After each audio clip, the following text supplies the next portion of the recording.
Old సిటీలో sir ఇప్పుడు ఎన్నో ఆలయాల మీద దాడి జరుగుతుంది. అంటే వీళ్ళని ఎవరైనా ఇన్ఫ్లుయెన్స్ చేస్తారా సార్? లేదు కావాలనా, లేకపోతే మన ప్రభుత్వాల మనుషుల ప్రలోభాలతో? ఇప్పుడున్న గవర్నమెంట్ కొంచెం secular type government.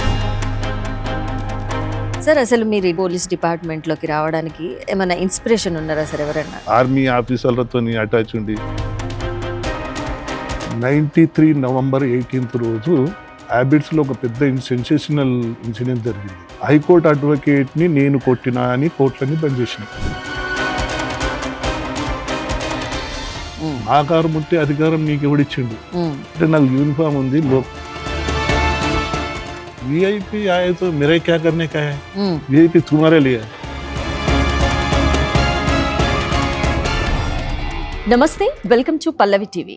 This is Ramya. ప్రస్తుతం మనతో ఒక స్పెషల్ గెస్ట్ ఉన్నారు. వారెవరు కాదు, రిటైర్డ్ ఏసీపీ గంగాధర్ గారు. వారి యొక్క అనుభవాలు అలాగే ఇప్పుడున్న లా అండ్ ఆర్డర్ గురించి వారి మాటల్లో అడిగి తెలుసుకుందాం. నమస్తే సార్. నమస్తే అమ్మా. బాగున్నారా సార్? బాగున్నా సార్, మీ గురించి కొన్ని విషయాలు మా పల్లవి టీవీ ప్రేక్షకులతో. తప్పకుండా అమ్మా. సార్ అసలు మీ బాల్యం ఎక్కడ జరిగింది సార్? మీ బాల్యం, మీ చదువు, అమ్మ నాన్న, మీ కుటుంబ నేపథ్యం ఏంటి అసలు? మాది నిజామాబాద్ జిల్లాలో ఒక 22 కిలోమీటర్స్ పల్లెటూరు, చిన్న ఊరే. ఇప్పటికి కూడా ఒక 1000 ఓట్లు కూడా లేవు. అక్కడ పుట్టి పెరిగినాం. మా ఫ్యామిలీ అంటే యాక్చువల్గా మా పేరెంట్స్కి మేము 12 మంది. 6 ఆడపిల్లలు, మగవాళ్ళం 6. ఇప్పుడు బతికున్నది కూడా 5 ఉన్నాం. ఇంకా 2 అన్నదమ్ములం ఉన్నాం బతికి. 3 2 అక్కలు, ఒక చెల్లెలు ఉన్నారు ఆడవాళ్ళు. అంత పెద్ద కుటుంబం.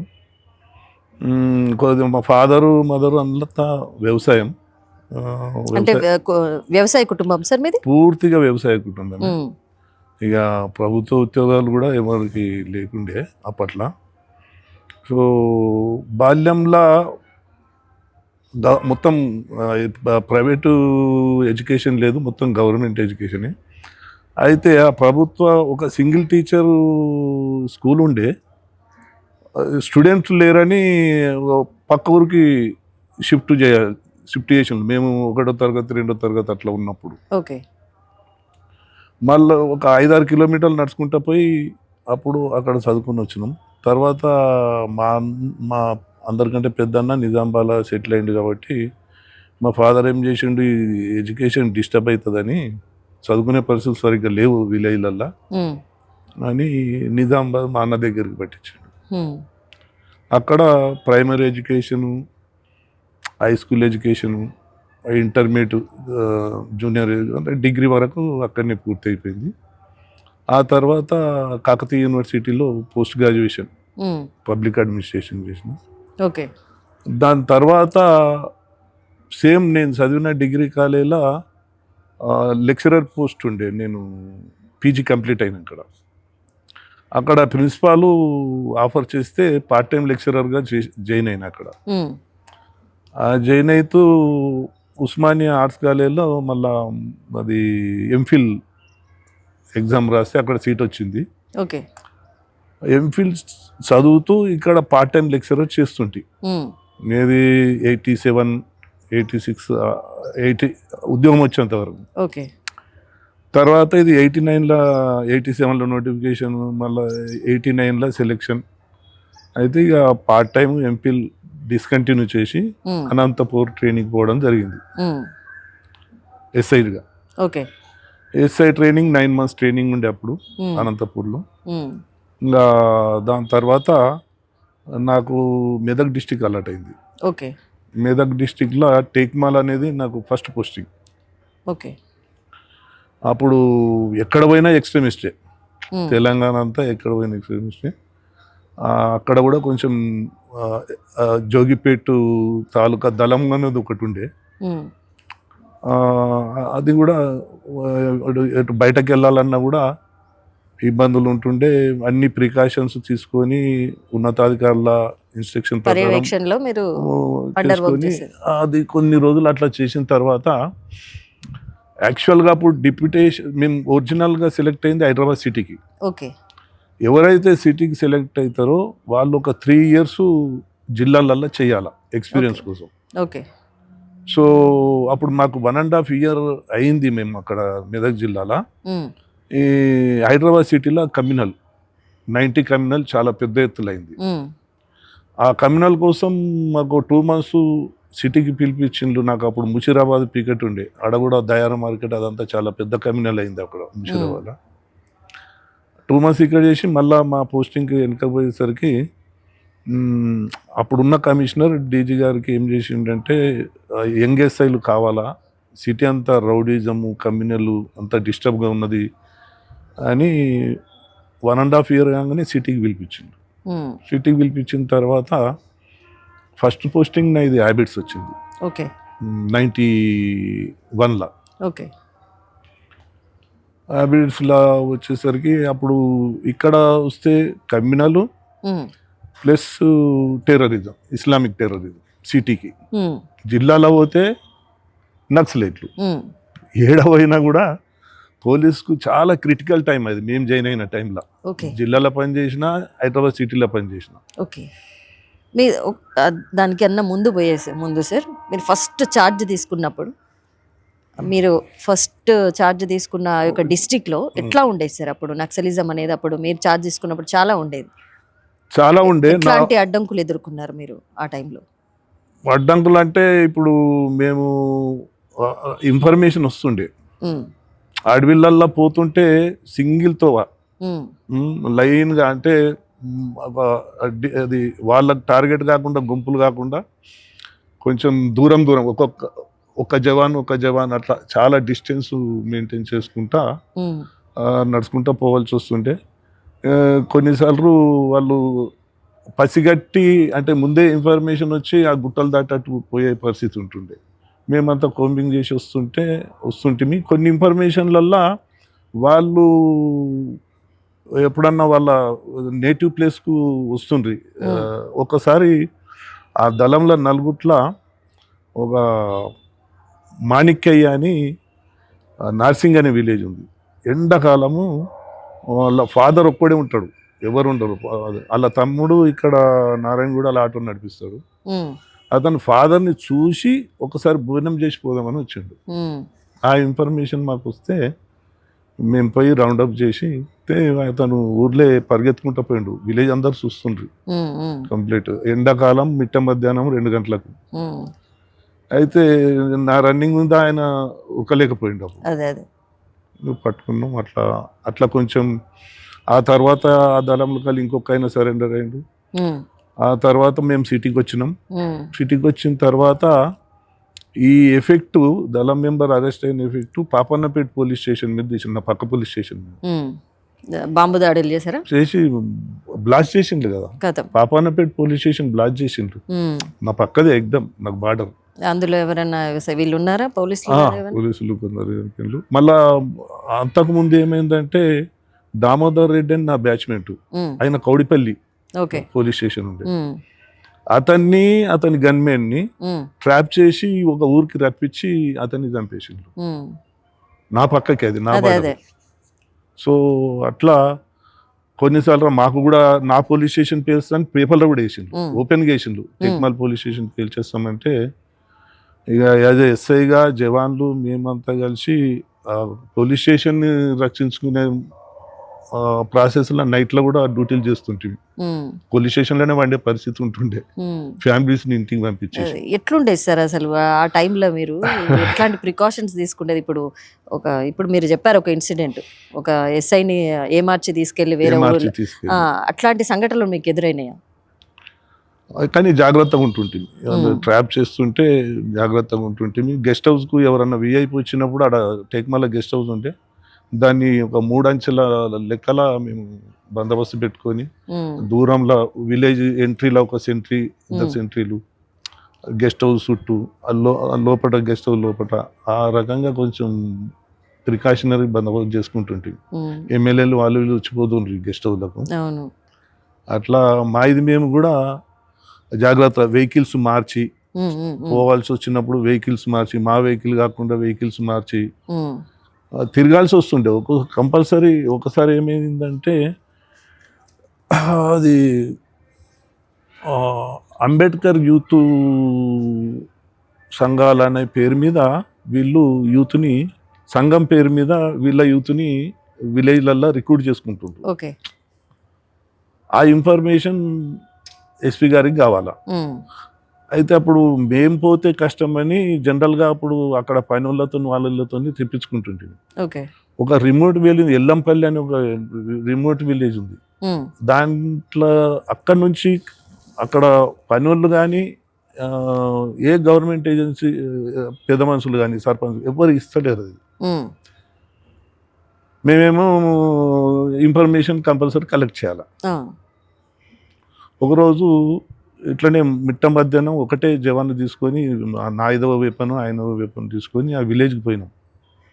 పోయి ఆ అంబేద్కర్ సంఘం దగ్గర పేర్లు రాసుకుంటున్నాము. దాంట్లో ఒక దళం మెంబర్ అక్కడ ఉన్నాడట. అది తర్వాత తెలిసింది. అది మేము రాసుకొని ఏం చేసినామంటే ఎక్కువ లేట్ చేయొద్దని కొద్దిగా ఫాస్ట్గా విలేజ్కి వెళ్ళి బయటపడ్డాం. ఆ దళం మెంబరు 4 కిలోమీటర్ దూరంలో వాళ్ళ దళం ఉంది. సుధాకర్ దళం అని ఉండేది. తర్వాత ఆయన కూడా సరెండర్ అయిపోయిండు. ఆ సుధాకర్ దళంకి ఈయన పోయి ఆయన ఒక్కడే ఉండే, ఆయన దగ్గర వేపన్ లేదు, మా దగ్గర 2 వేపన్స్ ఉన్నాయి, చూసిండు. ఆ దళంని ఇన్ఫర్మేషన్ ఇద్దామని పోయిండు. ఆ లోపు మేము పని పూర్తి చేసుకొని వచ్చేసినాం. నెల తర్వాత అతడు ఎస్పీ గారి దగ్గర సరెండర్ అయ్యిండు. సరెండర్ అయితే ఆ ఎస్పీ గారు ఏమనంటే ఆయన గెస్ట్ హౌస్లో ఆయన ఉన్నాడు, ఆయనతో మాట్లాడుకోవాలని అన్నాను. నేను పోతే నేను అతన్ని గుర్తుపట్టా, ఫోటోలు చూసాడు కానీ ఇదే. అయితే ఆయన సార్ నమస్తే అంటుండు. ఎవరాను ఈయన ఎవరానేమో నాకు ఎస్పీ గారు చెప్పాలి.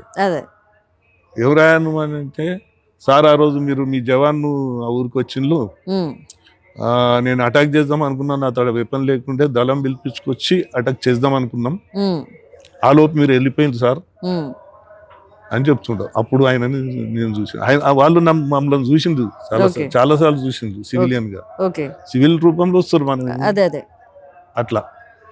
సో అటువంటి కొన్ని ఇన్సిడెంట్లు జరుగుతాయి. అంటే అందరికీ పోలీస్ డిపార్ట్మెంట్ ప్రతి ఒక్కరికి ఇట్లాంటి ఎక్స్పీరియన్స్ ఉంటుంది ప్రత్యేకంగా. ఓకే సార్, అసలు మీరు పోలీస్ డిపార్ట్మెంట్లోకి రావడానికి ఏమైనా ఇన్స్పిరేషన్ ఉన్నారా సార్ ఎవరన్నా?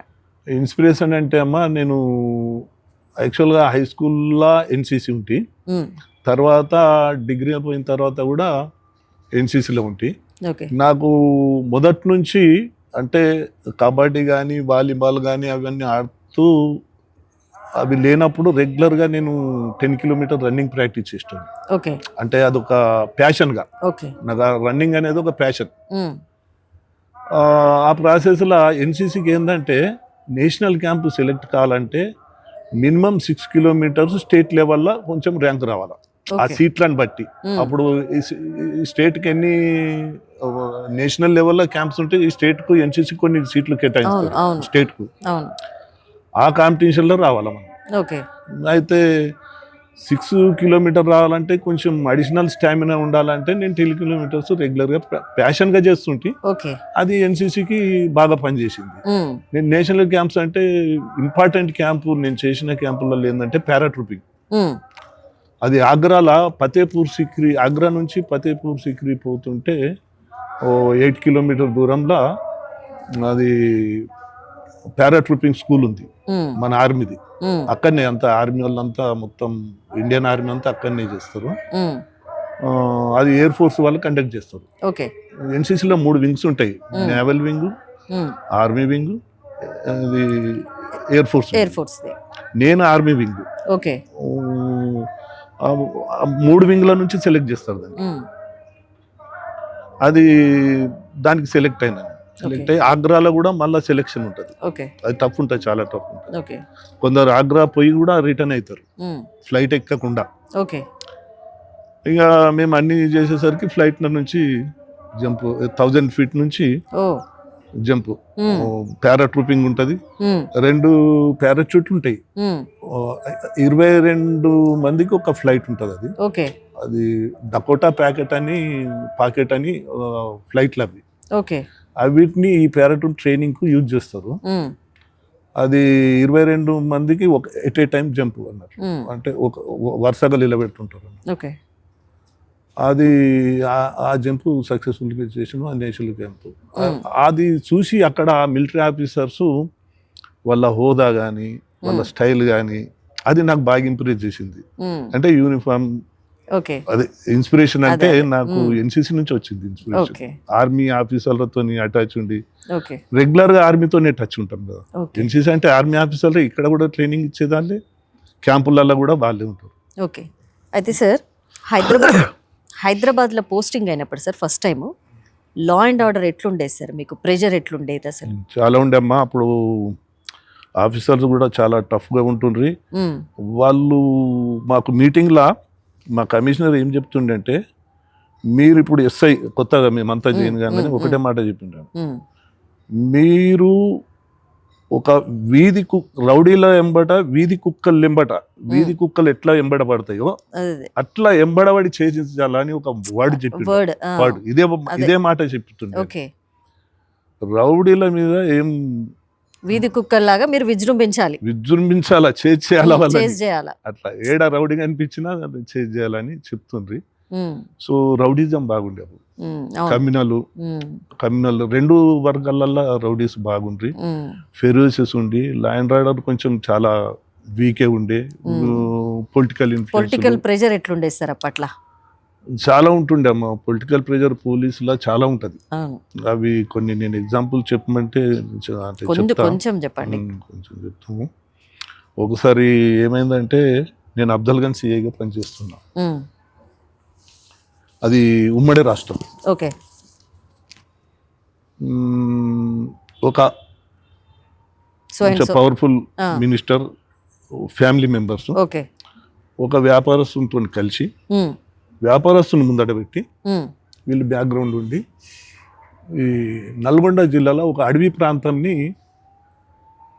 కబ్జా పెట్టేసిండ్రు. ఓకే అడవిది అది. ఫారెస్ట్ అంటే సెంట్రల్ గవర్నమెంట్ అది. అవును.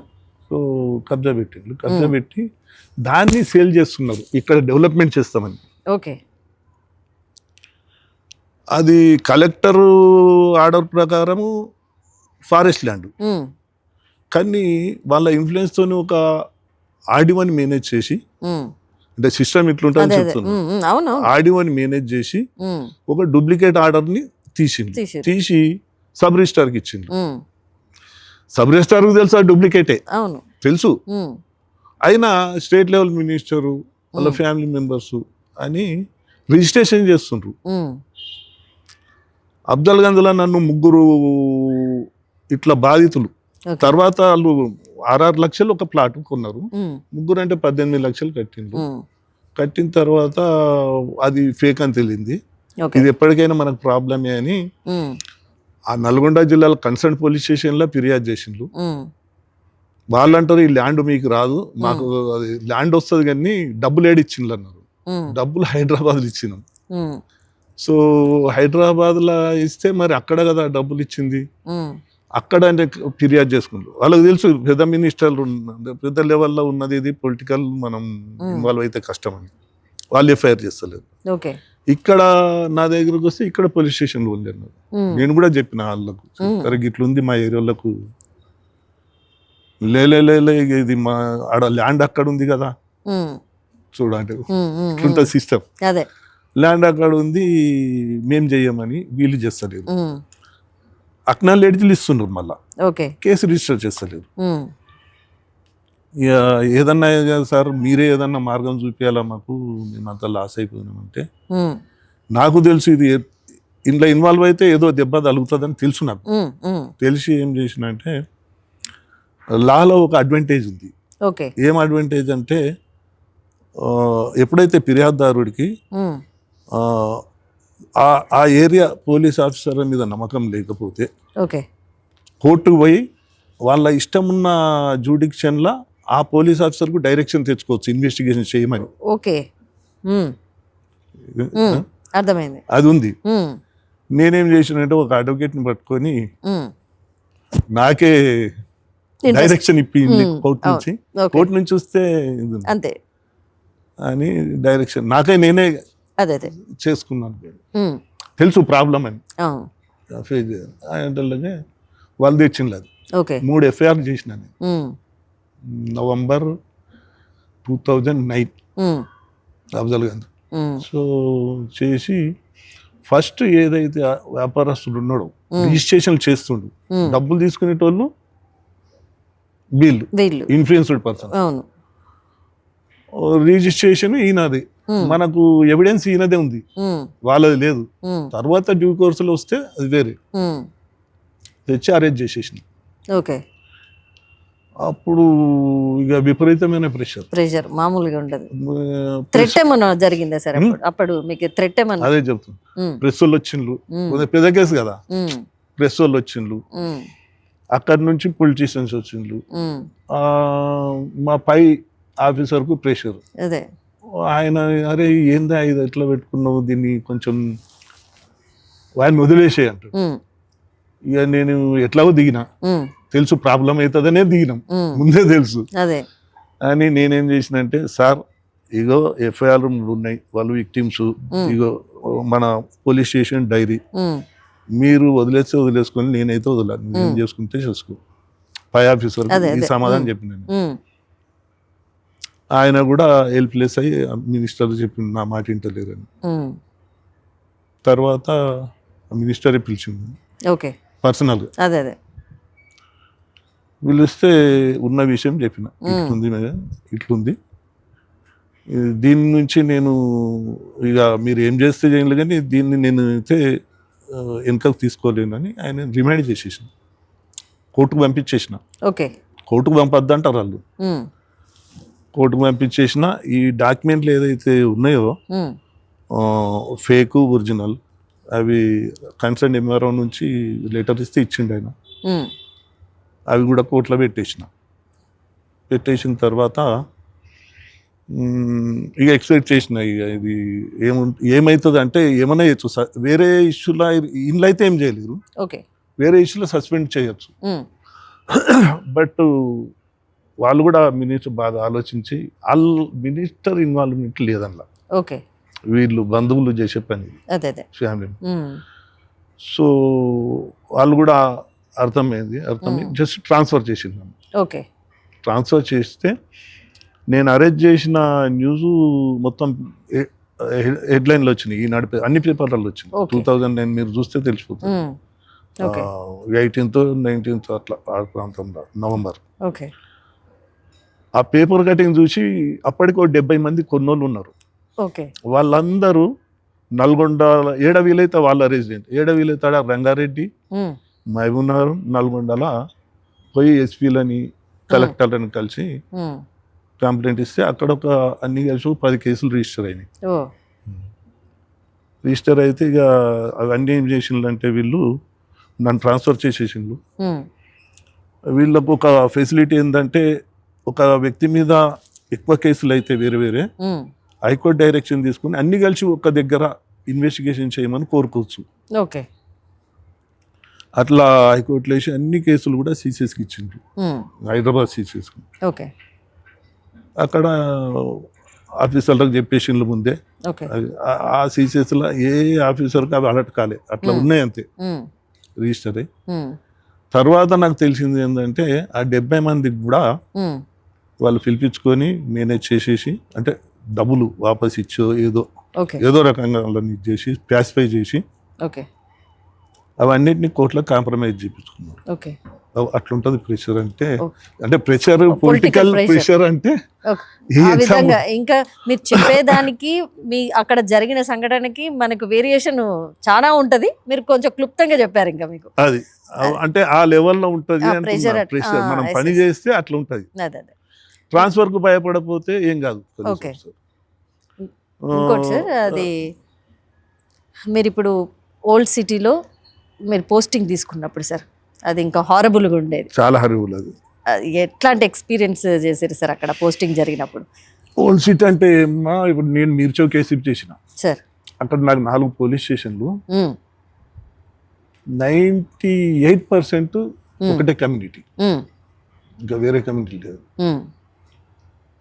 ఇంకా మనము ఒక వేరే కంట్రీకి పోయినట్లే. ఈ డివిజన్ మీకు చార్మినారు, ఇంకా ఏది ఫలక్నుమా, కొంచెం మిక్స్డ్ కమ్యూనిటీ గర్ల్స్. ఈడ ఒక మొగల్పూరాలనే కొంచెం వేరే కమ్యూనిటీ ఉంటుంది, కొంచెం ఉమ్, తక్కువ అదే. ఉమ్, నా పొజిషన్ అయితే 100% అదే, ఉమ్, కొంచెం దప్ప, కొంచెం బెల్ట్ వేరే కమ్యూనిటీ, ఉమ్, మీ దాంతో one side community, um, one side domination. Um. So law and order ని వాళ్ళు అసలు ఫాలో అవ్వరు అని. కారు అయితే కారు. ఏమైందంటే ఉమ్, అది యూట్యూబ్లో మీరు లెంకితే దొరుకుతుంది, జాఫర్ పైల్వాన్ అరెస్ట్ అని. ఓకే. అతని మీద ఒక 26 కేసులు ఉన్నాయి ఆయన హిస్టరీలో ఓకే. రిజిస్టర్డ్. ఉమ్, అందులో కొన్ని మర్డర్స్ ఉన్నాయి. ఉమ్, ఆ మర్డర్లల్లో ఎప్పుడు కూడా ఆయన అరెస్ట్ కాడు. ఉమ్, ఫస్ట్ వాళ్ళ ఫాలోవర్స్ అరెస్ట్ అవుతారు, ఉమ్, ఈయన తప్పుకుంటాడు. ఉమ్, తర్వాత వాళ్ళకి బెయిల్ వచ్చినాక ఉమ్, ఈయన హైకోర్టు నుంచో దేని నుంచో అట్లా బెయిల్ తెచ్చుకుంటాడు. ఓకే. అయితే ఆయన మీద ఒక వారెంట్ ఉండే. ఉమ్, మాకు రెయిన్ బజార్ ఇన్స్పెక్టర్ ఉండే, ఆయనకు చెప్పిన వాడిని అరెస్ట్ చేసుకొని తీసుకురా అని. ఉమ్, ఆయన ఇల్లు ఏడు ఉంటుందంటే గ్రేవ్యార్డ్లోనే ఇల్లు, అది కబ్జా అంటారు ఓకే. దాన్ని, గ్రేవ్యార్డ్నే కబ్జా చేసుకుని. ఆయన ఒక కార్పొరేటర్ కూడా చేసిండు. ఉహు, జాఫర్ పైల్వాన్ అంటే నోటెడ్ ఉమ్, ఉమ్, హైదరాబాద్ సిటీలో, అవును. జాఫర్ పైల్వాన్. ఉమ్, సో ఆయన అరెస్ట్ చేయాలంటే ఆ ఇన్స్పెక్టర్కు లిటరల్గా చెప్తున్నా, ఉమ్, ఇక మొత్తం బెదిరించి పంపించేసిండు, ఉమ్, కంప్లీట్ బెదిరించి పంపించిండు. అయితే ఇన్స్పెక్టర్ నేను మాట్లాడి ఇది ఇట్లా కాదని చెప్పి, అప్పుడే కొత్తగా, అంటే అది పాతలానే ఉమ్, commissioner sir Mahender Reddy sir ఉండే. ఓకే. ఆయన ఏం చేసిండంటే పీడీ యాక్ట్ స్టార్ట్ చేసిండు, okay. Prevention detention. Yes yes.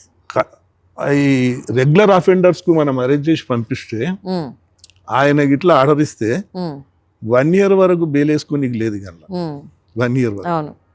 అదేం స్పెసిఫిక్ కేసు కాదు, అన్ని కేసులు కలిసి వీడు ఈ సమాజానికి హానికరము, వీడిని లోపడేసేయండి అనేది కమిషనర్ ఆర్డర్ ఇస్తారు. ఉమ్, మేమేం చేసినాం అంటే మా ఇన్స్పెక్టర్లతో మీటింగ్ పెట్టుకొని ఉమ్, డీసీపీ గారి కన్సెంట్ తీసుకొని ఉమ్, ఆ పాత కేసులు అన్నీ తీసేసి ఉమ్, అది తయారు చేసినాం, వీడు ఇట్లయి తిన్నాడని ఉమ్, చేసి.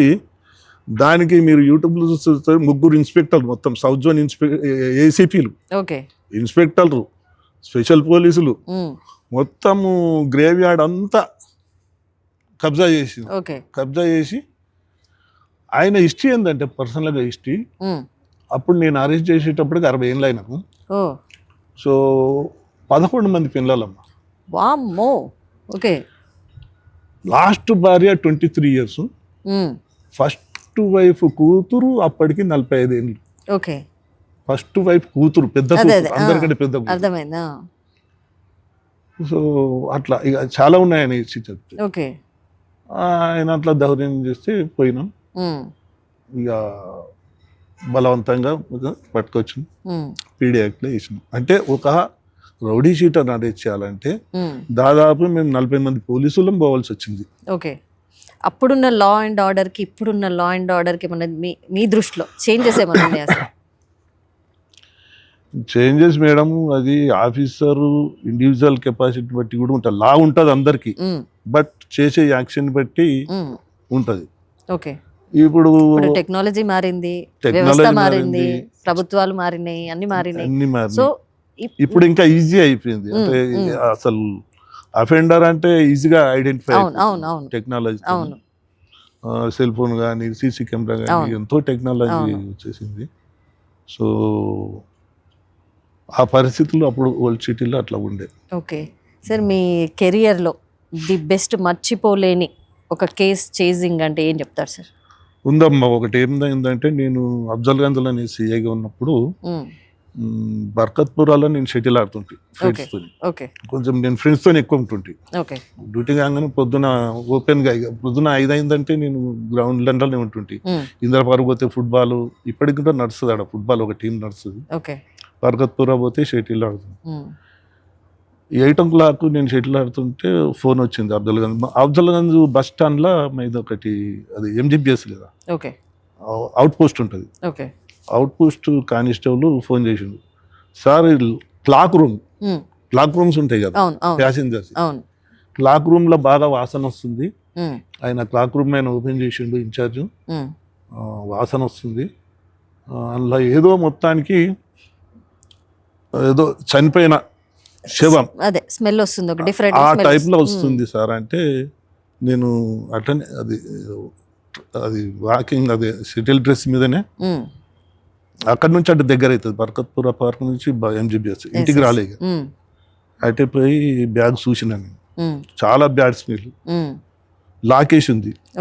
ఎవరు డిపాజిట్ చేసిందంటే ఏదో ఒక నంబర్ రాసిండ్రు, అది కొడితే ఫేక్ నంబర్. బస్ స్టాండ్లో ఓపెన్ చేస్తే పబ్లిక్ భయపడతారు అని మార్చురీకి షిఫ్ట్ చేసిన, ఉస్మానియా మార్చురీ. ఎంత పెద్ద నేరస్తుడైనా కానీ ఒక పొరపాటు చేస్తాడు అంటారు చూడు, అవో ఆ డెడ్ బాడీ ఇప్పి పోస్ట్ మార్టం కోసం ఇప్పి పంచనామా రాస్తుంటే అది అది ఒక శవం. అంటే చిన్న చిన్న పర్సనాలిటీ, పుట్టి 30 ఏళ్ళు ఉంటాయి కానీ చిన్న పర్సనాలిటీ. బ్యాగ్లో మంచిగా పట్టిండు, దానికి మొత్తం మేల్ పర్సనాలిటీ, జిబ్బెట్టిండు, తాళం వేసిండు, అంత. ఆ బాడీని ఇప్పి చూస్తే మీద షర్ట్ ఉంది, లోపల ఒక బనియన్ ఉంది, వైట్ బనియన్. ఆ బనియన్ లోపల ఒక ప్లాస్టిక్ కవర్ ఉంది. ప్లాస్టిక్ కవర్లో 10th క్లాస్ మెమో ఉంది ఒకటి, అదొకటే క్లూ. ఇక ఎందుకంటే ఫోన్ నంబర్ ఫేకు, ఆ క్లూ. అది పట్టుకొని ఒక SI డిప్యూట్ చేస్తే ఇంకా అది ఎప్పుడో మలక్పేటలో పోస్ట్ అండ్ టెలిగ్రాఫ్ క్వార్టర్స్ ఉండే, అప్పటి అడ్రస్. ఆ పిల్లగాడు ఎప్పుడో 10th చదివినప్పటిది అది. ఆడపోతే ఆ క్వార్టర్స్ లేవు, ఇప్పుడు ఆడ ఇవ్వలేరు. సరే ఆ SI కష్టపడి అటెండ్ చేసి వాళ్ళ ఫ్యామిలీని ట్రేస్ చేసిండు. ఆయన పోస్టల్ ఎంప్లాయీ ఉండే వాళ్ళ ఫాదరు. ఆ పెన్షన్ ఏడ వస్తుందని బ్యాంకు పోతే ఆడ డీటెయిల్స్ తెలిసింది. వాళ్ళు అక్కడ గుర్రంగూడ సైడ్ ఉంటారంటే అప్పుడు నైట్లో, ఇది ప్రొద్దున దొరికితే నైట్లో 4 గంటలకు ఫ్యామిలీ ట్రేస్ అయింది. కంటిన్యూ పర్సూ చేస్తున్నాం. భార్య వచ్చిన తర్వాత తెలిసింది ఏంటంటే ఒకడు పేపర్లో యాడ్ ఇచ్చిండు ఉద్యోగం ఇప్పిస్తాను. ఈ పిల్లగాడు అప్రోచ్ అయ్యిండు. అది అప్రోచ్ అయ్యి నువ్వు సర్టిఫికేట్ తీసుకురా, నేను బెంగళూరు జాబ్ ఇప్పిస్తా అన్నాడు. అది ఎట్లా జరిగిందంటే, అంటే వాడిని అరేంజ్ చేసినాక ఫ్యాక్ట్ తెలిసింది. డాక్టర్లు ఎట్లా చనిపోయిందంటే ఏం చెప్పలేకపోతుంది, ఎందుకంటే అది ఉరి కాదు, థ్రాట్లింగ్ కాదు, చాకుతో పొడిచింది కాదు, ఏమీ కాదు. చనిపోయిన కారణం సరిగ్గా తెలుస్తలేదు. హార్ట్ ఫెయిల్ అని ఒకటి ఉంది, ఎందుకు ఫెయిల్ అయింది అనేది రీజన్ లేదు. సరే అని చేస్తే అది అది వాడు అటాప్సీ రిపోర్ట్లో కూడా ఏముండలేదు, వాళ్ళు అంటే FSL పంపిండ్రు. బట్ చూడంగానే ఈ డౌట్ అని చెప్పగలగాలి, డాక్టర్ చెప్తారు. ఈ కేసులో ఏ రకమైన సిమ్టమ్స్ లేవు, ఎక్కడ ఇంజురీ లేదు, ఇంటర్నల్ ఇంజురీ లేదు, బయట ఇంజురీ లేదు. అయితే అది వాడు ఏం చేసిండంటే, ఆ పిల్లగాడు అప్రోచ్ అయితే వాడికి సరౌండింగ్లో ఒక రూమ్ ఉంది, రూమ్ తీసుకుపోయిండు. అంటే వాడిని అరేంజ్ చేసినాక తెలిసిన విషయం, ముందు తెలియదు ఎట్లా అయింది అనేది. వాడికి కూల్ డ్రింక్ ఇచ్చి నిద్ర మాత్రాలు ఇచ్చిండు కూల్ డ్రింక్ లా. వాడు వండుకున్నాడు. వీడు అక్యూజ్డ్ ఏంటంటే బయోకెమిస్ట్రీలో PhD చేసిండు వాడు, నేరస్తుడు. Biochemistry PhD. వానికి తెలుసు ఇథైల్ ఆల్కహాల్ డైరెక్ట్ ఒక 5 ml ఇచ్చినా కూడా హార్ట్ ఫెయిల్ అయిపోతుంది. అది ఎంత ఇంజెక్షన్, ఆ మురిగిపోయిన శవానికి ఇంజెక్షన్ మార్క ఏం కనిపిస్తుంది, అది అంతే, ఏడ ఇంజురీగా ఏడ మార్క కనిపిస్తలేదు. బట్ అది డైరెక్ట్ గుండెని ఫెయిల్ చేసేసింది. అట్లా అది మనకి పోస్ట్ మార్టం రిపోర్ట్ లో కూడా దొరకదా సార్? ఇక మరి ఇట్లాంటి డ్రగ్ ఇంజెక్ట్ చేసిండ్రు బాడీకి అని అనేది మనకి ఐడెంటిఫై చేయలేమా? ఇక అది తర్వాత FSL రిపోర్ట్ లో వచ్చింది. FSL రిపోర్ట్ లో వచ్చింది, కానీ ఫస్ట్ డాక్టర్ కి అయితే అర్థం కాలేదు. సో డాక్టర్ అంటే ఇంజురీ, లోపల ఇంజురీ అది ఇది అంటే కొద్దిగా చేస్తారు, కానీ పైజన్ అనేది అక్కడ FSL.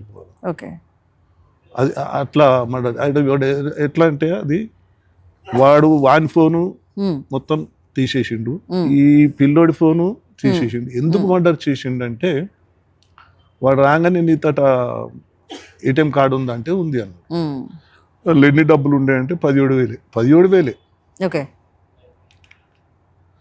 వాడు యాక్చువల్గా బెంగళూరులో జాబ్ చేసి ఆ నేరస్తుడు అక్కడ ఉద్యోగం కోల్పోయి ఇక్కడ బేకార్గా తిరుగుతుండు.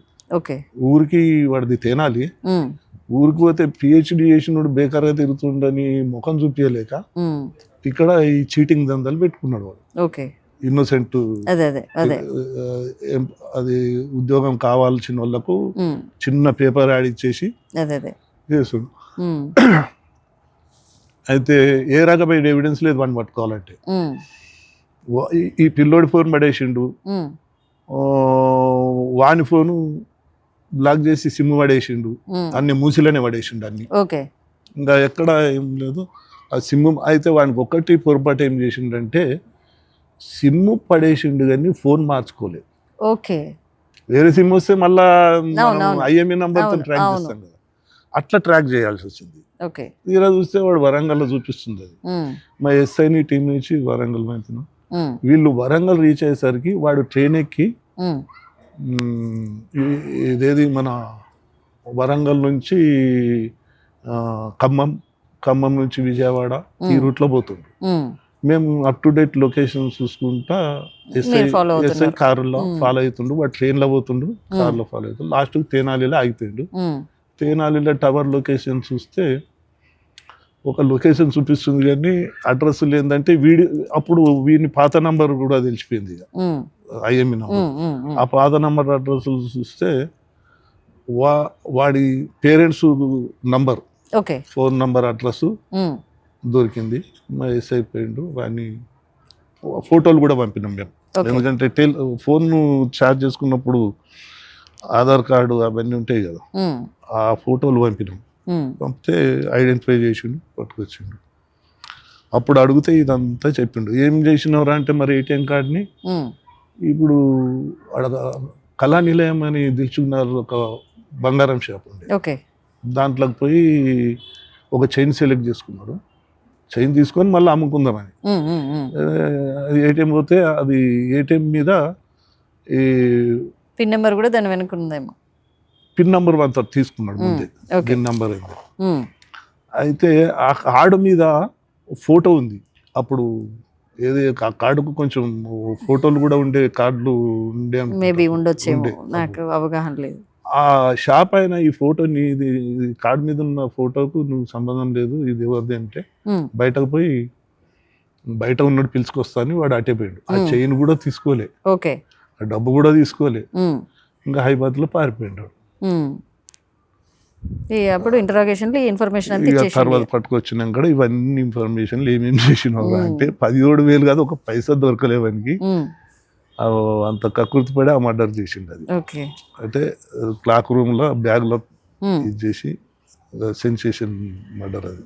ఓకే సార్, మీ కెరియర్లో మీరు ఈ ఖైదీల పట్ల కానివ్వండి, మీ ఎవరైతే విక్టిమ్స్ ఉంటారో వాళ్ళతోని మీ యొక్క ప్రవర్తన ఏ విధంగా ఉండేది సార్? అంటే ఇప్పుడు అంతా ఫ్రెండ్లీ పోలీస్ సిస్టమ్ అనేది చెప్పినా కదా నేను, కఠినంగా ఉండేదా, ఫ్రెండ్లీగా ఉండేదా? లే ఒకటే మాట చెప్పిన, వీధి కుక్కలు ఎంబడబడ్డట్టు పడాలా మీరు ఎస్ఐలే పర్టికులర్ గా, సిఐలు సిఐలు అడ్మినిస్ట్రేషన్ అట్లా చెప్తుండ్రి. అది రౌడీలని అట్లా చేంజ్ చేస్తుంటే చాలా కఠినంగా, చాలా అంటే చాలా కఠినం. ఓకే సార్, ఇప్పుడు ఫ్రెండ్లీ పోలీస్ సిస్టమ్ అనేది వచ్చింది కదా సార్, ఇప్పుడు ఎట్లా అనిపిస్తుంది మీకు? ఎట్లా అనిపిస్తుంది అంటే అమ్మా, ఇప్పుడు ఆ పోలీసింగ్ ఇప్పుడు చేయలేము. ఎందుకంటే రోడ్ల మీద ఒక రౌడీని ఉరికిపిచ్చి కొట్టే పరిస్థితి ఇప్పుడు మీడియా, సీసీ కెమెరాలు. కొట్టడము తిట్టడం అనేది పోలీస్ డ్యూటీ కాదు, శిక్షించడం అనేది పోలీస్ డ్యూటీ కాదు, శిక్షించడం అనేది కోర్టు డ్యూటీ. మనం ఎంతవరకు వీడి తప్పు చేసిండని మేము భావిస్తున్నాం, పోలీసు వాళ్ళం కూడా కన్ఫర్మ్ చేసేది కాదు. వీడి మీద ఈ అలిగేషన్స్ ఉన్నాయి, ఇన్వెస్టిగేషన్ లో వీడు నేరస్తుడని మా వరకు తేలింది అని కోర్టుకు చెప్తే కోర్టు కదా శిక్షించాలి, మేము పోలీసు కాదు కదా. బట్ అప్పుడు కొంచెం ఎక్స్ట్రీమ్గా పోయి అప్పుడున్న పరిస్థితుల మీద అందరు పోలీసులు అట్లా చేయాల్సి వచ్చింది. కానీ ఇప్పుడు అట్లా చేస్తే కదా, అప్పుడు కొన్ని అట్లా చేయడం వల్ల ఏమవుతుందంటే కొన్నిసార్లు పోలీస్ స్టేషన్లో 3rd degree అంటాం కదా, అది చేసి పోలీస్ స్టేషన్లో చనిపోయిన సందర్భాలు చాలా ఉన్నాయి కదా. అప్పుడు ఫేస్ చేయాల్సింది మళ్ళీ పోలీసు వాళ్ళు, సుప్రీంకోర్టు. అవన్నీ చూసి ఏంటంటే ఫ్రెండ్లీ పోలీస్ ఇచ్చిండ్రు. లీగల్గా నువ్వు ఏం చేస్తావో చేయగాని నీకై నువ్వు వాడేదో తప్పు చేసిండు, మళ్ళీ వాని తప్పు మీద నువ్వు చేసి నువ్వు ఒక తప్పు, నీకు లేని పవర్ని యూజ్ చేస్తున్నావు కదా.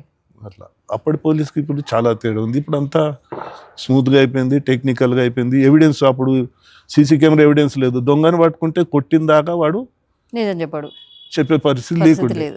ఏ రకమైన ఆధారం ఉంటుంది, ఏది ఉంటుంది. అవును. ఫింగర్ ప్రింట్స్ ఒకసారి పడితే పడే, అది పెద్ద ఇష్యూ కాదు. ఇన్ఫర్మేషన్ మనకు కరెక్ట్ ఉంటుంది, వీడియో దొంగ అని అవును చెప్పడాడు.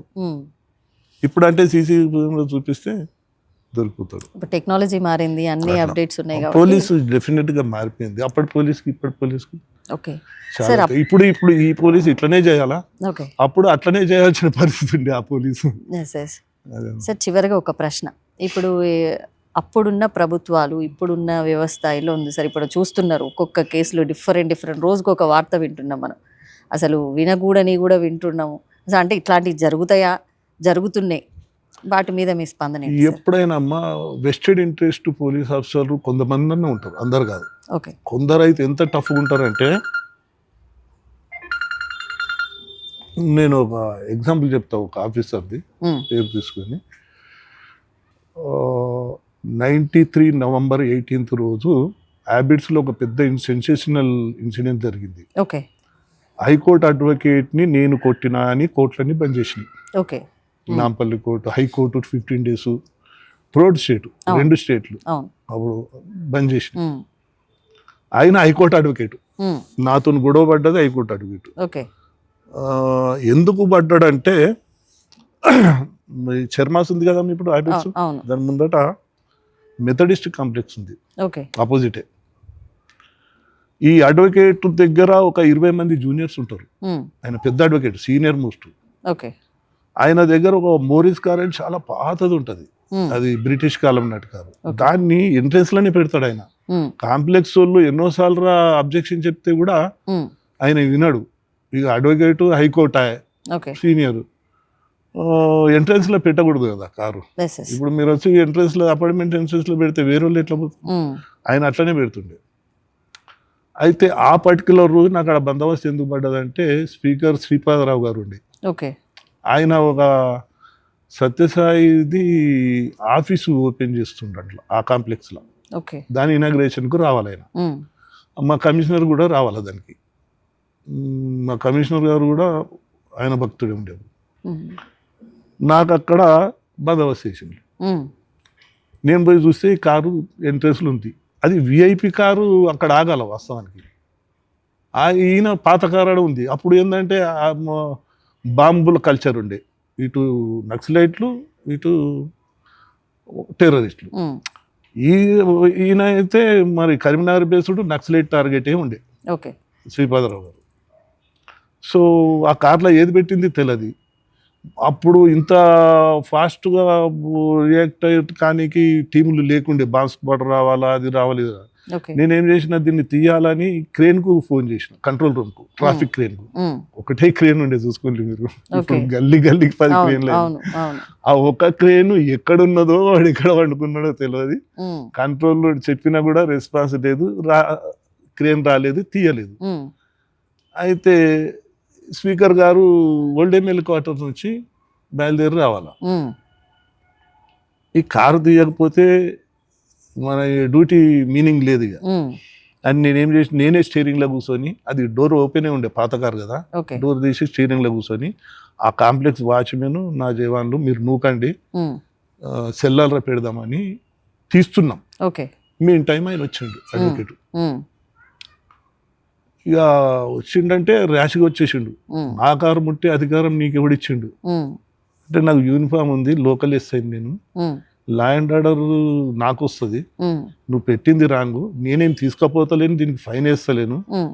అయితే ర్యాష్గా వచ్చి, నువ్వెవరు, ఇది నా కార్లో కూర్చొని ఉండటానికంటే, ఇది పరిస్థితి, విఐపి వస్తుండే, విఐపి आए तो मेरा क्या करने का है, विआईपी तुम्हारे लिए, मेरे लिए बोल के मैं निकाल रहा हूँ भाई, तुम्हारा कार मैं लेके नहीं जा रहा हूँ, आपका సెల్లర్ में लगाने को लेके जा रहे నైనే అని ఏం చేసిండంటే, ఇట్లా అంటే ఇట్లా స్టీరింగ్ ఉంటుంది కదా, ఇక్కడ నా ఫ్లాప్స్ ఉంటాయి కదా, అది పట్టి గుంజిండు. గుంజితే అది కొంచెం బటన్ దిగిపోయింది. సరే అని ఏం చేసిన, అక్కడికి వెళ్ళి కంట్రోల్ నుంచి విఐపి లెఫ్ట్ అనవట్రి. ఓకే. లెఫ్ట్ అంటే ఎంత దూరం ఉందని అవును అవును. ఓల్డేమేల క్వార్టరు. ఉమ్, ఒక జవాన్ని పిలిచి ఈయన ఫస్ట్ తీసుకుపోయి ఒక ఆటో ఆపి ఈయన తీసుకుపోయి పోలీస్ స్టేషన్లో వైపు తర్వాత చూసుకుందామని ఉమ్, పోలీస్ స్టేషన్ పంపించేసిన. ఉమ్, పోలీస్ స్టేషన్ పంపిస్తే ఇక ఆ కారు తీసేసినాను, ఉమ్, నేనే తీసేసిన. ఉమ్, విఐపి వచ్చిండు, వెళ్ళిపోయిండు, అంత అయిపోయింది.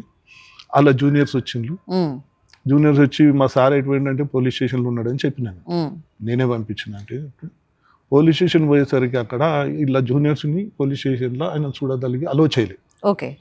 అప్పుడున్న పరిస్థితి. ఉమ్, ఈయన ఏం చేసిండంటే మా జవాను ఒక కుర్చీ మీద కూర్చోబెట్టిండు. ఉమ్, ఆ కుర్చీ ఎవరిదంటే ఏఎస్ఐ రజాక్ అని ఉండే, ఓకే. ఆయన కోర్టు డ్యూటీ చేస్తాడు. ఓకే. అప్పుడే వచ్చి యూనిఫామ్ మార్చుకొని కోర్టుకు పోదామని ఆయన వస్తే ఉమ్, ఆయన కుర్చీలో ఈయన కూర్చున్నాడు. ఉమ్, సెంట్రీని అడిగిండు, ఉమ్, అరే కోనాయి మీరా కుర్చీ మీద బయటే అని సెంట్రీని అడిగిండు. ఉమ్, గంగాధర్ సాబ్ भी जाया, ఉమ్, उससे ललिया गते ने लपट लिया. అలా లాంగ్వేజ్ అదే, ఎట్లా అదే. ముస్లిం అవును, అవును. సెంట్రీ ఉండే ఉమ్, लापट फिर इधर का बेटा लाका में डाल दो అన్నాడు. ఉమ్, वो एडवोकेट है, एडवोकेट है तो मैं डेली कोर्ट को जा रहा हूँ ना, बहुत एडवोकेट रहते, ఉమ్, वो सब कुछ भी नहीं, ఉమ్, अंदर डालो అన్నాడు. ఉమ్, ఈ సెంటర్ తీసి లాకప్ తీసి అయ్యో. అది ఫ్లేర్ అప్ అయ్యా. జూనియర్స్ అంతా పోయి ఏం చేసిందంటే ఇష్యూ పెద్దగా అయిపోయింది. హైకోర్టుకు, అది city civil court, city civil court commissioner office, city civil court పక్కకే ఉండేది. పక్కకే. అవును పక్కకే అవును. అప్పుడు మొత్తం పోయి ఆడ ధర్నా చేసేసింది. ఏడా కమిషనర్ ఆఫీస్ ముందర. కమిషనర్ పోకుండా ఉమ్, కమిషనర్ వచ్చిండు. ఇదంతా ఏంది అనేసరికి గిట్లా హ్యాబిట్స్లో ఇష్యూ అయింది సార్ అదేంటంటే, ఉమ్, ఆయన వెంటనే డీసీపీకి ఫోన్ చేసిండు. ఓకే. డీసీపీ గారు స్పాట్కి వచ్చిండు. స్పాట్లో నాతో ఏం మాట్లాడలేను, అక్కడ ఉన్న వాళ్ళతో మాట్లాడిండు ఉమ్, డీసీపీ గారు. మాట్లాడి జేవీ రాముడు సార్ అని ఉండే ఓకే. DCP. తర్వాత ఉమ్మడి ఆంధ్రప్రదేశ్ అది విడిపోయినాక ఆంధ్రప్రదేశ్ డీజీగా రిటైర్డ్ అయింది ఆయన, ఓకే. జేవీ రాముడు పేరు ఉంటుంది. ఆ సార్ వచ్చి ఆయన ఎంక్వైరీ ఆయన చేసుకుని కమిషన్ చెప్పిండు, పోలీస్ ఏం తప్పు లేదు ఇలా, ఉమ్, ఆయన ఓవర్ రియాక్ట్ అయిండు. ఆయన మీద ఇక ఎఫ్ఐఆర్ కూడా చేసినాం. ఉమ్, అంటే పోలీస్ డ్యూటీకి అబ్స్ట్రక్షన్ అని ఎఫ్ఐఆర్ కూడా చేసినాం. సరే అని అది అడ్వకేట్లు ఇది అయిపోయింది. 6 నుంచి ధర్నాలు ఓకే. 1-2 months. ఈ నాంపల్లి కోర్టులో అయితే 2 months ఉమ్, ఎక్కువ చేసిండు. సిటీ సివిల్ కోర్టు ఒకసారి మీకు న్యూస్ అది ఏంటంటే, అడ్వకేట్లు అందరూ అప్పుడు అసెంబ్లీ నడుస్తుంది, ఉమ్, కాంగ్రెస్ గవర్నమెంట్, ఉమ్, విజయ్ భాస్కర్ రెడ్డి గారు సీఎం ఉండే. ఓ, అసెంబ్లీని అటాక్ చేద్దామని సిటీ అడ్వకేట్లు అందరూ అన్ని కోర్టులు, సికింద్రాబాద్ అన్ని కోర్టులు వచ్చి అసెంబ్లీ మీదకి దాడికి ప్రయత్నం చేసిండ్రు. ఉమ్, ఎందుకంటే నన్ను సస్పెండ్ చేయాలని. ఇష్యూ ఏంటంటే సస్పెండ్ చేయాలి. మా ఆఫీసర్లు నన్ను సస్పెండ్ చేయంటారు. ఉమ్, అయితే అప్పుడు పోలీసులు లాఠీచార్జ్ చేసిండ్రు. ఉమ్, అసెంబ్లీ దగ్గర నుంచి బషీర్బాగ్ దాకా ఉమ్, అడ్వకేట్లని బాగా లాఠీచార్జ్ చేసిండ్రు. ఓకే. మీరు అప్పటి పేపర్లు చూస్తే ఈనాడు అయితే బాగా కవర్ చేసింది అవును దీన్ని. అవును. ఈనాడు పేపర్ చాలా కవర్ చేసింది, అన్ని పేపర్లు కవర్ చేసింది. ఓకే. అట్లా జరుగుతుంటే ఏమైందంటే మా డీసీపీ గారికి ప్రెషర్ పడ్డది, ఉమ్, ఒక రిపోర్ట్ పంపండి, ఆయనను సస్పెండ్ చేద్దాం. ఉమ్, ఎందుకంటే హైకోర్టు లాయర్లు కూడా, విజయ్ భాస్కర్ రెడ్డి గారు కూడా హైకోర్టు లాగా ప్రాక్టీస్ చేసిండట ఒకప్పుడు, ఓకే. ఆయన కూడా లాయర్, ఉమ్, వాళ్ళ కొలీగ్స్ అదే ఉంటుంది. ఏముంది ఇప్పుడు పోలీసుల అంటే గవర్నమెంట్లో ఏదన్నా ఒక ఫెసిలిటీ ఉంటుంది. ఉమ్, కొన్ని తప్పు చేస్తే సస్పెండ్ చేసేటి కొన్ని ఉంటాయి, కొన్ని ప్రెషర్ గ్రూప్స్ చేస్తే సస్పెండ్ చేసినట్టు చేసి yes, ఉమ్, తర్వాత మానిపోయినా కూడా తీయచ్చు. అవును. ఆ రకంగా నా చేయమంటే ఉమ్, అది ఇది మొరాలిటీకి సంబంధించిన విషయం, ఉమ్, పోలీసు మొరాలిటీ దెబ్బతింటది, నేను రిపోర్ట్ రాయా అని ఆ సార్ అంటాడు. ఉమ్, ఎవరు డీసీపీ సార్. yes, ఇక డీజీ గారికి, కమిషనర్ గారికి సీఎం ప్రెషర్. ఉమ్, లాస్ట్కి ఏ స్టేజ్కి వచ్చిందంటే ఆఫీసర్లు మా డీసీపీ గారికి, ఉమ్, నువ్వే పోయి సీఎంకి చెప్పుకో, ఉమ్, మేము సీఎం గారికి చెప్పే పరిస్థితి లేదు అన్నారు. ఉమ్, అంత ప్రెషర్ వచ్చింది. అంటే ఓకే. ఉమ్, పెద్ద ఆఫీసర్లు, అవును అవును. అయ్యా నువ్వు పోయి చెప్పుకో, ఉమ్, మేము చెప్పే పరిస్థితి లేదు మీకు అని. చేతులు ఎత్తేసారు. ఒక ఎస్ఐ గురించి ఇంత రాద్దంతం ఎందుకు సస్పెండ్ చేసేదానికి అనేది వాళ్ళు ఓకే. న్యాచురల్ గా ఉంటుంది. అవును.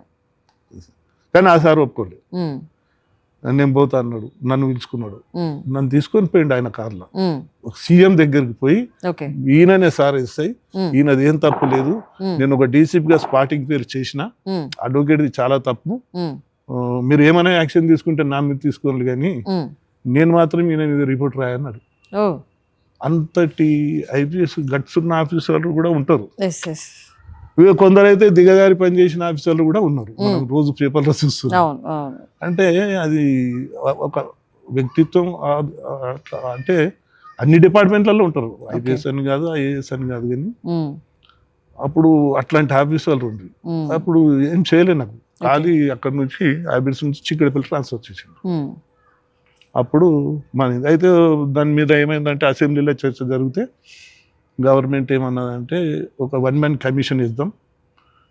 ఆయన కూడా ఒక కేసు వేసిండు నా మీద, ఉమ్, నేను అసాల్ట్ చేసిన అని. ఓకే. ఆయన కూడా లిబర్టీ, ఆయన కూడా వేసుకోవచ్చు కదా, Okay. ఆయన కోర్టులో కేసు వేసి ఉమ్, 2 కేసులు కోర్టులో నడుస్తున్నాయి. నడిచేటప్పుడు వీళ్ళు నన్ను ట్రాన్స్ఫర్ చేసిండు అంతే. ఉమ్, ఒక 1 man కమిషన్, రిటైర్డ్ జడ్జితో కమిషన్ కూడా వేసిండు నా మీద. ఓకే. 1 man కమిషన్ వేసిండ్రు. ఆ కమిషన్ రిపోర్టు ఒక 2 years నడిచింది అది. ఓకే. అది గవర్నమెంట్ సబ్మిట్ చేస్తే అది నల్ అండ్ వైల్ అయిపోయింది. అది ఆ కమిషన్ మీద ఏం యాక్షన్ లేదు. ఈ కేసు మాత్రం లోయర్ కోర్టులో నా ఫేవర్ వచ్చింది, ఉమ్, ఇది నాంపల్లి కోర్టులో. అతడు హైకోర్టు అడ్వకేట్ కాబట్టి ఫేస్ వాల్యూ ఉంటుందని అక్కడే మళ్ళీ అప్పీల్ పోయిండు, ఓకే. అక్కడ కూడా పోయింది ఆయన, ఉమ్, నా ఫేవర్ వచ్చింది.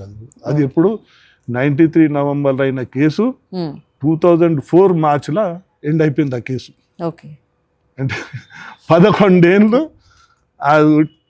దాని ఎంబట నేను తిరగాల్సి వచ్చింది కోర్టుకు, అడ్వకేట్ల చుట్టూ. ఉమ్, మా ఏ అడ్వకేట్, ఒకసారి మేము ఒక అడ్వకేట్ని పెట్టుకుంటే అడ్వకేట్ని అందరు లాయర్లు కోర్టుల నుంచి తీసుకుపోయి నాంపల్లి కోర్టు రోడ్డు మీద పడేసిండ్రు మా Okay. అడ్వకేట్ని, ఓకే. ఫిజికల్గా లేపకపోయిండ్రు కోర్టు నుంచి జడ్జి ముందరికి వెళ్ళి. ఉమ్, ఇట్లాంటి ఫేస్ చేశారండి. అవి కూడా ఫేస్ చేసినాం, అట్లాంటివి ఫేస్ చేసిన ఆఫీసర్లు సపోర్ట్ అది. ఓకే. అంటే నేను చెప్పేది ఏంటంటే ఒక ఆఫీసర్ తలుచుకుంటే అంత గట్టిగా నిలబడతాడు. ఓకే సార్, చివరగా ఇప్పుడున్న నేటి యువతకు మీరు ఇచ్చే ఒక చక్కటి సందేశం. యువత అంటే అమ్మ, నేను మొన్నటి వరకు ఈ గీతం యూనివర్సిటీలో సెక్యూరిటీ ఆఫీసర్ పనిచేసినట్టు. ఓకే. అంటే అంత ఇక సాఫ్ట్వేర్ జాబ్స్, అది మన కార్పొరేట్ జాబ్స్, కోర్సులే అన్ని, యా. కంప్యూటర్ కోర్సులు, అదే ఎడ్యుకేషన్, ఇక మెయిన్ ఎడ్యుకేషన్ అంతా కంప్యూటర్ కోర్సు. ఉమ్, నేను అక్కడ షటిల్ ఆడుతుంటే ఉమ్, ఈవినింగ్ ఉమ్, చాలా మంది, అంటే వాళ్ళు 20 ఏళ్ళు కూడా లేవు వాళ్ళకు. ఓకే. నేను 67 ఏళ్ళు నాతోని ఆడలేకపోతుంటే. ఉమ్, అంటే యూత్ అంతా ఫిజికల్గా చాలా వీక్ అవుతున్నారు, చాలా మేజర్ యూత్ అంతా. ఉమ్, ఆ కంప్యూటర్ చదువులని, ఈ ప్రెషర్స్ అని, ఉద్యోగం వచ్చేదాకా ఉద్యోగం కొరకు చదవాలా, ఓకే. ఉద్యోగం వచ్చిన తర్వాత ఆ ఉద్యోగంలో మళ్ళా నిలబెట్టుకోవాలా, దాంట్లో ప్రమోషన్ రావాలా, ఇంకా లైఫ్ అంతా మొత్తం ఆ టెన్షన్కే సరిపోతుంది అలా లైఫ్. ఉమ్, దాన్ని కొంచెం మార్చుకుంటే ఒక ప్లాన్తో పోవాలి. వాళ్ళు ఉద్యోగం చేసినా ఏది చేసినా ఫిజికల్ యాక్టివిటీ అనేది కొంచెం ఒక 1 hour అన్న కేటాయించుకోవాలా అని నా ఉద్దేశం, ఎనీ యూత్ ఎవరైనా కానీ. ఓకే. ఎందుకంటే ఫిజికల్గా చాలా వీక్ అవుతున్నారు ఉమ్, యూత్ అంతా. ఓకే. 20 ఏళ్ళ పిల్లలు నాతో ఆడలేకపోయినంటే నేను ఇంత ముసలోని 67 ఏళ్ళండి. ఉమ్, సో మేము అప్పుడు ఫిజికల్కు ఎక్కువ ఇంపార్టెన్స్ ఇస్తుంటాం. అప్పుడు చదువు అంతా ఇంత లేదు కదా, ప్రెషర్ లేదు. ప్రెజర్ లేదు, చదువు ప్రెజర్ బాగుంది. ఉమ్, ఏ ఇంటర్మీడియట్ కాలేజ్ కూడా గ్రౌండే లేదు. ఉమ్, ఈ ప్రైవేటు కాలేజీలు ఉన్నాయి కదా, యూనివర్సిటీలలో గ్రౌండ్స్ ఉన్నాయి, కానీ అక్కడ హాస్టల్లో 1000 మంది ఉంటారమ్మా. ఉమ్, పొద్దున ఒక్క స్టూడెంట్ గ్రౌండ్లో కనిపించాడు ఉమ్, గేమ్ ఆడుతూ. ఉమ్, ఈవినింగ్ టైంలో ఏదో సరదాగా ఆడుకున్నట్లే ఆడతారు, కానీ ఆట గురించి ఆడేటోళ్ళు లేరు ఎవరు. ఓకే. సో యూత్ కొంచెం ఫిజికల్ ఆరోగ్యాలు కూడా మెయింటైన్ చేయాలని నా ఉద్దేశం ఇప్పుడున్న యూత్కి. Okay sir. కొంచెం ఫిజికల్గా స్ట్రాంగ్ ఉండాలా. ఓకే. ఫిజికల్గా స్ట్రాంగ్ ఉంటేనే రేపు దేశంలో ఏ విపత్తులు వస్తాయో తెలియదు. ఓకే. ఇప్పుడు అన్ని మతపరమైన విభేదాలు అవును. ఇవి వచ్చినప్పుడు రేపు ఏమన్నా గొడవలు అయినప్పుడు ఎవరు కొట్లాడాలా? ఉమ్, అంత ముసలోళ్ళు కొట్లాడే పరిస్థితి వచ్చింది, యూత్ కొట్లాడే పరిస్థితి లేదు ఇప్పుడు. ఉమ్, ఎక్కువ మటుకు కొందరు ఉన్నారు అనుకో అట్లా అది. ఓకే. ఓల్డ్ సిటీలో సార్ ఇప్పుడు ఎన్నో ఆలయాల మీద దాడి జరుగుతుంది. అసలు ఎట్లా సార్ వాళ్ళని అంటే వాళ్ళు కంట్రోల్ చేయలేమా? రోజుకొకటి పుట్టుకొస్తున్నాయి. ఇన్ని రోజులు ఇంత ముందుకు లేదు, మధ్యలో స్టాప్ అయింది. మళ్ళీ ఈ మధ్య ప్రభుత్వం మారినప్పటి నుంచి ఇట్లాంటి గొడవలు అనేది దేవాలయాల మీద దాడి జరగడం అనేది జరుగుతుంది. దాని మీద మీరు మీ వివరణ ఇవ్వండి సార్. ఏమీ లేదమ్మా, డే బై డే అంటే వీళ్ళని ఎవరైనా ఇన్ఫ్లుయెన్స్ చేస్తారా సార్? లేదు కావాలనా, లేకపోతే మన ప్రభుత్వాల మనుషుల ప్రలోభాలతోనా? లేలే, ఓవరాల్గా ఇండియాలో మెజారిటీ మతము ఒక యూనిట్ అయితే అవుతుంది ఓకే. ఓవరాల్గా మనం చూస్తున్నాం ఇప్పుడు. అది వరకు ఈ బీజేపీ కనెక్టెడ్ స్టేట్లు లేకుంటే రోజు రోజుకు బీజేపీ ఫేవర్ యూత్ కూడా పెరుగుతుంది. పల్లెటూళ్ళల్లో చిన్న చిన్న ఊర్లలో కూడా బీజేపీ వస్తుంది. ఎప్పుడైతే బీజేపీ వస్తుందో దానికి ఒక బ్రాండ్ ఉంది. ఇప్పుడు ఎంఐఎంకి ఎట్లా బ్రాండ్ ఉంది, బీజేపీ. అవి పెరిగినప్పుడు ఇట్లాంటి గొడవలు సహజం. అంటే ఇప్పుడున్న గవర్నమెంట్ కొంచెం సెక్యులర్ టైప్ గవర్నమెంట్. అవును. వన్ సైడ్ గవర్నమెంట్ ఉంటేనేమో వన్ సైడ్ కంట్రోల్ చేస్తారు. బట్ ఇప్పుడు పబ్లిక్ ఎంబై ఇటు సైడ్ మెజార్టీ కొంచెం కొంచెం పెరుగుతుంది. బట్ గవర్నమెంట్ ఎంబై వీళ్ళని కంట్రోల్ చేయాలని చూస్తారు. ఆ ప్రాసెస్లో ఘర్షణలు అనేవి అనివార్యం అయిపోతాయి. ఇంత ముందుకు లేదు కదా సార్, ఇంత ముందుకు ఆలయాల మీద దాడి అనేది జరగలేదు. అంటే ఎప్పుడో ఒకసారి వినేవాళ్ళం, కానీ కొద్ది రోజులుగా మీకు హైదరాబాద్ లో కమ్యూనల్ కావాలంటే ఏంది మార్గం? ఆలయాల మీద దాడే కదా ఫస్ట్. ఆలయం మీద దాడి చేస్తారు, ఎవరు చేస్తారో తెలియదు. బట్ ఆలయం ప్రొటెక్షన్ కమిటీ ఆడ వచ్చేస్తుంది. వచ్చేసరికి ఇక లా అండ్ ఆర్డర్ ప్రాబ్లం వస్తుంది. అప్పుడు కూడా ఉండే అది ఒక్కదాని పేరు మీద అడ్వాంటేజ్ తీసుకొని ఈ కమ్యూనిటీ వాళ్ళని, ఆ కమ్యూనిటీ వీళ్ళని దాడులు జరుగుతాయి. Thank you sir. మీ యొక్క అనుభవాలు, నేటి సమాజంలో జరుగుతున్నటువంటి ఎన్నో విషయాల గురించి మనం చక్కగా చాలా చక్కగా వివరించారు. సర్వీసులో ఉన్న అనుభవం ఎవరికైనా పనికొస్తుందని చెప్పడం అంతే. Thank you sir. నమస్తే.